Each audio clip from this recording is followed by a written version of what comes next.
Hello and welcome to a quick exercise demonstration to accompany the gymprofessor.com Exercise of the Month article on upright rows. Upright rows are an exercise to primarily hit the mid-fibres of the trapezius muscle group through elevation of the shoulder. This is an important point that you should remember: elevation of the shoulder.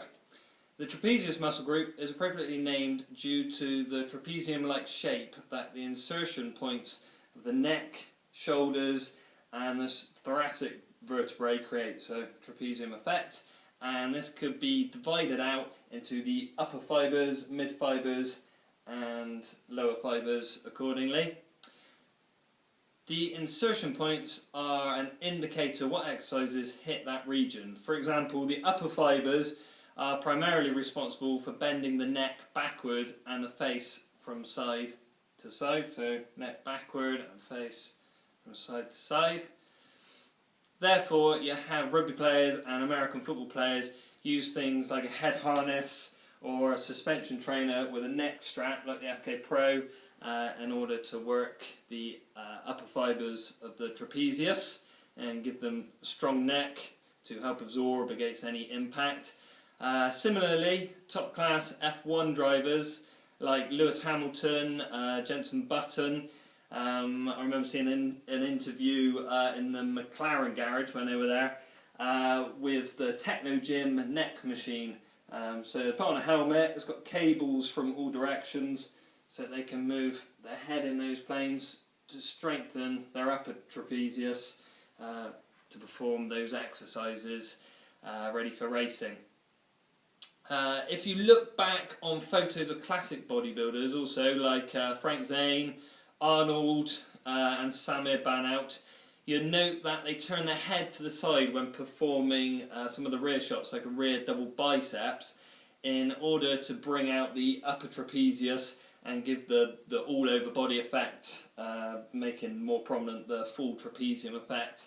So they turn to the rear double bicep, turn their head in order to bring out the upper trapezius, leading in then to the mid fibres and the lower fibres of the trapezius. The mid fibres then serve to elevate the shoulder. So if you kept up with your stiff arm circles, previous exercise of the month, with elevation at the top of the movement, you will have felt this on the mid fibres of your traps. The lower fibres of the traps responsible for drawing the scapula back, down and in. So, working during things like rear deltoids, I feel my lower traps working then as my scapula is pushed back and in, and working alongside your latissimus dorsi and your rhomboids during pulling movements also. Right, back to upright rows. Keeping in mind elevation of your shoulders to hit the mid fibres of your traps, it's important that you raise your hands, keeping your elbows above them to ensure shoulder elevation. So not like this, but like this. You should be able to feel your traps working. If you do not, you're doing it wrong. How far you bring your hands is relative to the distance at which you choose to hold the weight. So I have a bar here.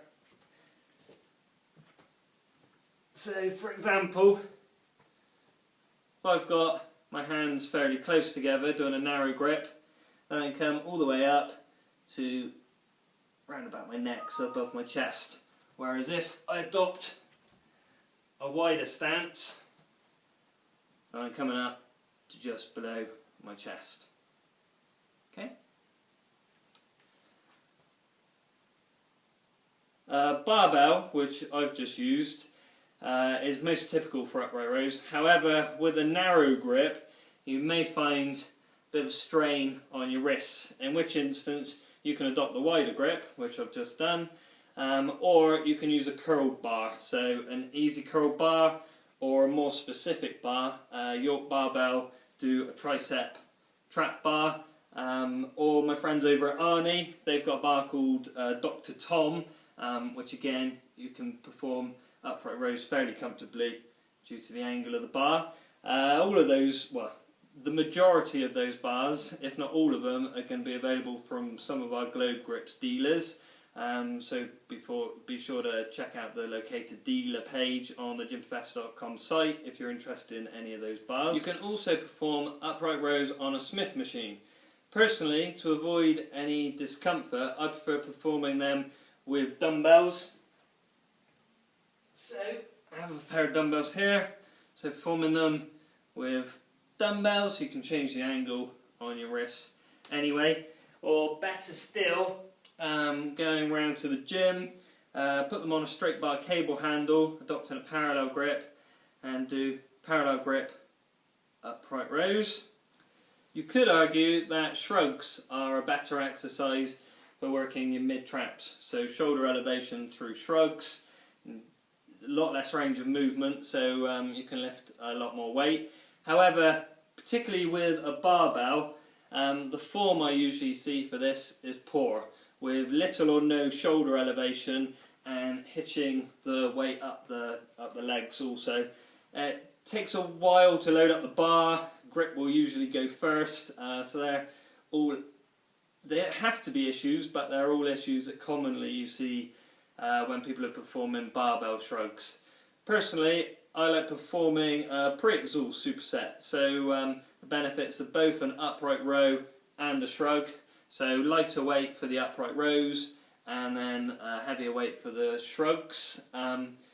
Thinking of the cables which I've mentioned, performing upright rows, it's also a much quicker way of changing the weight by sticking the pin further down the stack and then doing the same for shrugs. I'll pop around the gym and add this as a quick demonstration for you.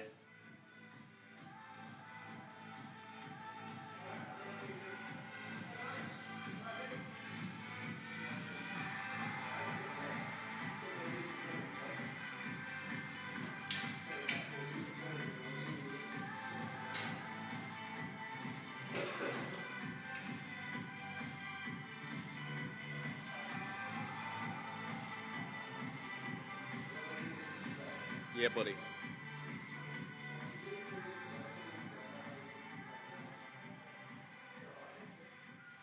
Another subject that will surely arise is women saying, I don't want to get big traps, or guys asking why people on steroids have large traps.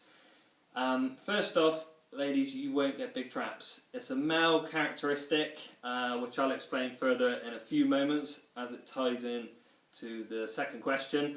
But you do want improved function and all-over body development. There's a greater concentration of androgen receptors, dominant male hormones such as testosterone, in the deltoids, but more so in the trapezius region. Therefore, a higher amount of testosterone, particularly alongside related resistance training, will be more prevalent in the shoulder and trapezius region. Which is then highlighted to a greater extent with the introduction of a synthetic copy of testosterone, like steroids, increasing testosterone/androgen levels further and potentially leading to a disproportionate shoulder or trapezius development. So it's sometimes seen as the telltale sign of steroid use is enlarged trapezius compared to perhaps other body parts. I hope this information is helpful and it's added another exercise to your training repertoire. If you have found it helpful, please be sure to support the gymprofessor.com free online resource by sharing us with your friends and family and subscribing to us on YouTube, Facebook and Twitter for further updates and articles. Thank you very much and goodbye.